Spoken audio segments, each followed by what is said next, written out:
So I have a bone to pick with news sites and other outlets that do articles on antinatalism. They always have images of kids, like at the very top of the article, as the banner image. And it's kind of misleading, right? Because antinatalism isn't just about kids, it's about humanity, it's about everybody.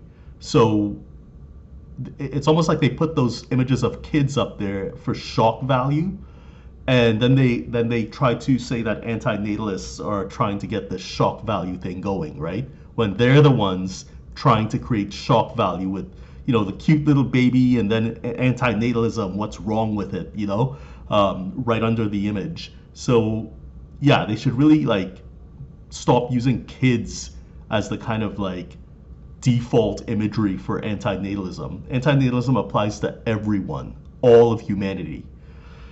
So anyway, saying that, there's an article I want to discuss, and it's called "The Sickness of Life on the Problems with Antinatalism," and it's by Ben Ware, and it was written in March 26th, 2024.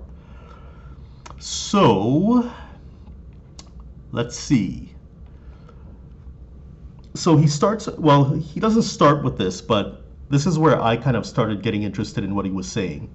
So he says, while antinatalism harps on the pains of existence, anxiety, boredom, melancholia, loneliness, chronic disease, bereavement, it has nothing to say about how human misery is unequally distributed along the lines of class, race, gender, and geography, or how it might be exacerbated by such trifling matters as the relentless exploitation of labor, crippling inequality, or the continued expansion of a permanent war economy. So right off the bat, I don't know what he's been reading, but antinatalism doesn't care about the differences in class or race. It doesn't care about political structures. Like I just said, actually, and this is perfect leading into the article, but antinatalism is interested in all human beings, every single last one. It doesn't matter what country they're from or under what political rule they're living or anything like that. All humans suffer. And to quote Benatar from The Human Predicament, he says, "Some lives are obviously worse than others, but even the best lives, contrary to popular opinion, ultimately contain more bad than good." And that's Benatar from The Human Predicament. And he goes on to say that even the best lives, like a billionaire, for instance, which we would consider the best life, contains anxiety, death, bereavement, depression, mental illness, loneliness, age, and sickness. And his list sounds awfully similar to the list that Ware just gave, right? Basically anxiety, boredom, melancholia, loneliness, chronic disease, bereavement. So I think that answers Ware's problem or Ware's question perfectly. It doesn't matter where you're born or what class system you're in or anything like that. All humans suffer. All humans. And that's what antinatalism is after, right? So next he goes on to say, quote, "Unhappiness, we might say, always has a hole in it. And it is through this hole that happiness and enjoyment emerge as a kind of libidinal leakage or affective ooze. This is precisely what antinatalism cannot grasp, or perhaps does not want to know. It does not see that pessimism is the fixed point around which its own enjoyment circulates. What singularizes the antinatalist, what provides them with a specific way of going on, just is the view that the best is not to be born, and that our ethical purpose now is to bring about the extinction of the species by refusing to procreate." So again, I don't know what he's trying to do here, but I've seen this over and over again. Critics of antinatalism, they try to blend pleasure and pain into one thing. So it's almost like they try to dissolve pleasure and pain into just pleasure, right? So if you go to the gym and you work out, you burn some fat, your muscles get tense, you work out, you feel the burn. but you get a benefit from it. They try to merge, you build muscle, you're healthy, things like that. What they try to do is merge those two things into one thing so that the pain and the pleasure don't exist as two distinct things. Now, that's impossible. For one thing, if you're feeling pain but you don't feel it's pain, you think it's pleasure, then it's pleasure. Sorry, my phone's going off.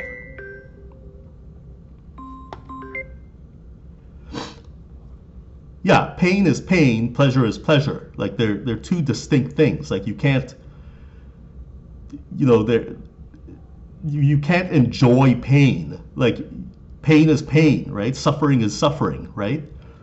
So again, he provided that list of things that people suffer from. Ware provided that list earlier in the article, right? Anxiety, boredom, melancholia, loneliness, chronic disease, bereavement. There's a reason those things have separate names from pleasurable things, because they're suffering. They're not pleasurable things. They're distinct in their own way for being suffering. So I don't know why he and other people try to merge pleasure and suffering into one thing. They're two separate things. So yeah. So in section 2, he starts talking about ecological antinatalism. This is where things get kind of blurry to me, because he starts talking about a kind of fatalist, kind of almost pro-mortalist kind of notion of people killing themselves and ending humanity and things like that. He says that antinatalists don't see a future that could be different. Well, for one, like we just discussed, human beings suffer. I mean, the only future you could think of is a future where humans don't suffer, as an alternative to what we are now, is a future where humans don't suffer. But you're talking about some sort of transhumanist future, which is highly speculative. Like we don't know what that entails and how it is carried out. Like that's far into the future. We don't know how that would even work out. We just have no idea. We have notions of it with the emergence of AI and things like that. We kind of have an inkling of what things might look like. But a transhumanist future in which nobody suffers is very, very, very far into the future. It's not something we have a grasp on right now. And how long are we going to wait for a transhumanist future, right? We're probably going to be waiting forever, right? So we'll see how that works out. And the second thing is, antinatalism isn't addressing, like Ware dives deeply into capitalism, right? And how capitalism crushes the soul and crushes human beings as valuable entities and things like that. Antinatalism does not address political structures because it doesn't have to. It addresses human suffering, which is across the board, right? So this is where he's getting the same thing wrong again, right? Suffering is essentially intrinsic to human value, not to human value, but to human existence.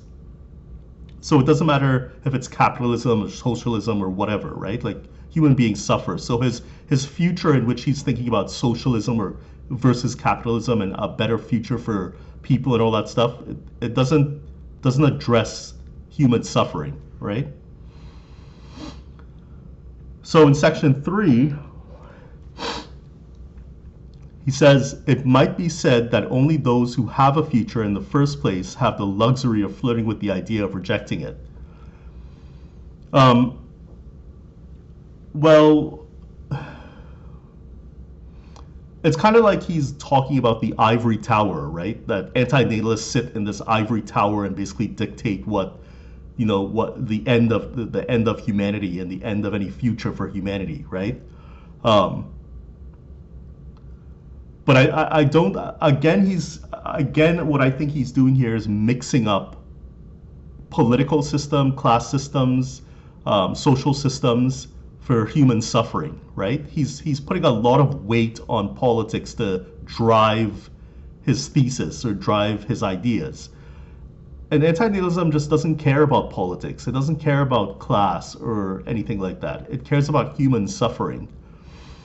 So this is, and I think he's getting, I think what he's getting, I think what's messing up the whole picture here for antinatalism is eco-antinatalism. So he's talking about ecological antinatalism, which is kind of skewing the picture a little bit. It's not, it's putting too much emphasis on politics, and that's not what antinatalism is.